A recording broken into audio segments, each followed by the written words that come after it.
Another week in Titus. We're in chapter 2. Had you had more time, what would we have talked about?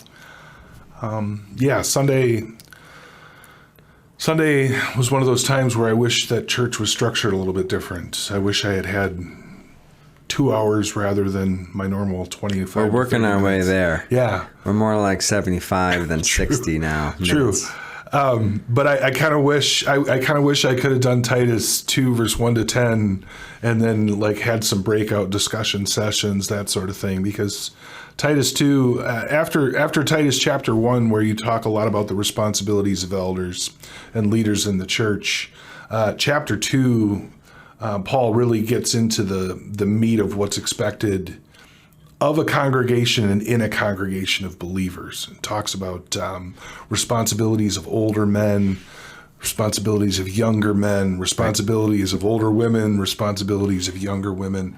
And he touches on slaves at the end of that little section too. And, that's one thing that I get really excited about is just, I guess, the mentorship that's already going on in our congregation between, some older folks and some younger folks, but just the whole potential of that. And kind of, I've had some moments of great joy when I see these relationships kind of develop, but then I've also had some frustrations too. I remember once in the council room a couple of years ago, there was a guy serving who was maybe in his 60s or so and made the comment, I just don't feel connected at all with that whole swath of 20 to 35-year-olds. And I was kind of like, oh man, what?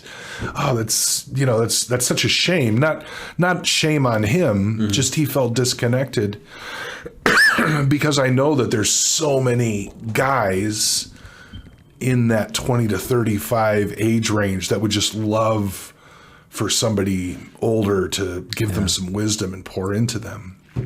And, those relationships are just awesome in the church. And that's what our congregation should be about. And we can't force those relationships on people. All we can do is create the atmosphere where those relationships can happen. But one of the things that I've tried to focus on in my own relationships with younger guys is I kind of put the onus on them, because I know that they want this, and I'm assuming that younger women do too, but I kind of put the onus on them. I say, look, these older guys are not going to take the initiative necessarily because they're not sure whether you're interested or not. But you go up to one older guy and say that you're interested in going out for coffee and tapping his wisdom, and I guarantee you that person is going to say absolutely, Yeah. And so, I mean, what's your perspective on that? It's so rare that actually happens. I said as much Sunday night about discipling relationships. And I've seen it once in my 11 years here that someone approached someone else and said, I'm looking for someone to disciple me. Would you do it? I think it's awesome when it happens. And so if we're encouraging people to ask those conversations or ask those questions of potential mentors, disciplers, I think that's great, because I think you're exactly right. Most people are really honored and take very seriously that request and say, oh, wow. They love to be asked. Yeah, you see me as a mentor. I'd really like to offer this then and offer it well. It's just so rare that actually happens. I would love I don't think it's as rare as you think. No? I mean, I would say that I've seen it more than that. And sometimes it starts with, if you include the people that have asked you to serve in a role like that for them, and I include me in... 0. I have 0. I know that's not true. Maybe in less specific terms. Maybe in more specific terms. Like they're struggling with an issue or something. Okay. I guess we're defining discipleship a little bit differently. Sure. But I look at it as discipleship when I'm helping someone through something in a discipling way to put them into a position where they're going to function better within the community of faith. Yeah. Okay. Well, and those are that is discipling. Yeah. We have counseling type opportunities in the office or elsewhere, and I do see our raising up as leaders as discipling. So someone says, I'd like to be a leader on the praise team. Oh, great. Well, let me help you get there. Mm-hmm. I guess I was thinking of something maybe more specific and long term, but yes, those things do happen. You're talking, what I think I want to get into ministry. A high schooler saying, I want to get into ministry. More like that one-on-one relationship that helps someone along in sanctification. I gotcha. Okay.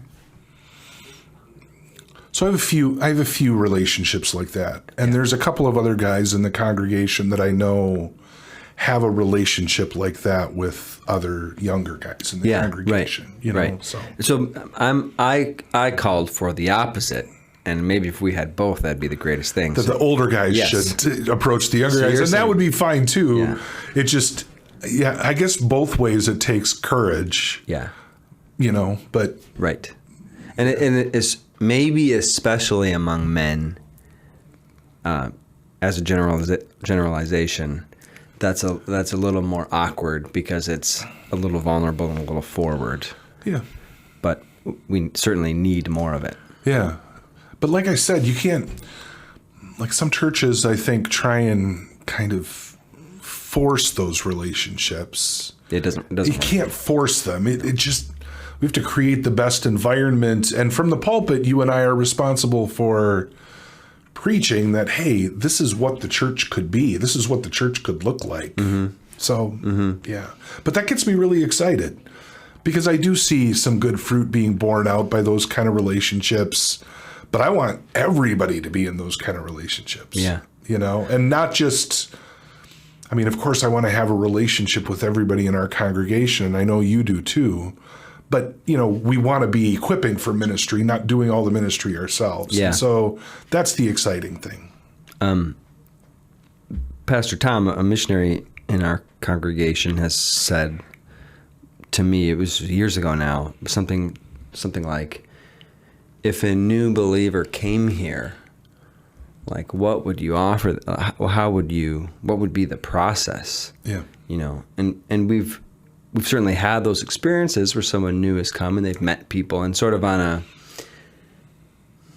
in an unofficial capacity have made connections with friends who have bought them Bible study books and taken them along to Bible study programs and included them in their life. And so you start to see how to live and be a wife or husband, etc.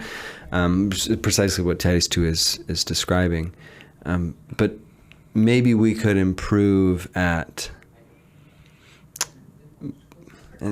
whether or not it's an official program, but having a plan for how we incorporate people into that process of sanctification here, or how we can be discipling people specifically. Like if there was a plan in place, I think that makes this whole thing less awkward.